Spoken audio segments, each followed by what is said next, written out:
അള്ളാഹു ഉദ്ദേശിച്ചവരെ സ്വർഗത്തിലും അള്ളാഹു ഉദ്ദേശിച്ചവരെ നരകത്തിലും ആക്കും, ദുർമാർഗികളും നേർമാർഗികളാക്കും എന്ന് അള്ളാഹു തന്നെ പറയുമ്പോൾ ഒരാൾ തിന്മ പ്രവർത്തിക്കുന്നതിന്റെ ഉത്തരവാദിത്തം അത് അയാൾക്കാണോ അള്ളാഹുവിനാണോ? ഇതാണ് ഞാൻ ചോദിച്ചത്. അയാൾക്കാണ്. അതെങ്ങനെ ശരിയാവും? അള്ളാഹു അല്ലേ തീരുമാനിച്ചത് അയാളെ ദുർമാർഗിയാക്കുന്നു?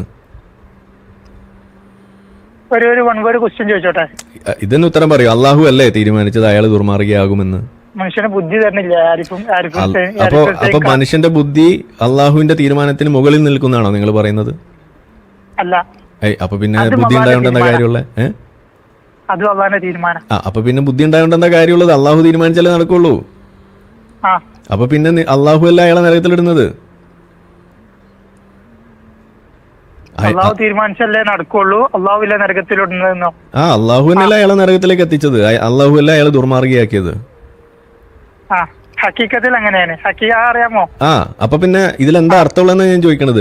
അപ്പൊ അള്ളാഹു തന്നെ ഇവിടെ ഇപ്പൊ ഇനി അള്ളാഹു പറയുന്ന മറ്റൊരു കാര്യമല്ലേ, ഈ നരകത്തിലേക്കും വേണ്ടി ഞാൻ കുറെ ആളുകളെ സൃഷ്ടിച്ചിട്ടുണ്ട് എന്ന് അള്ളാഹു പറയുന്നില്ലേ?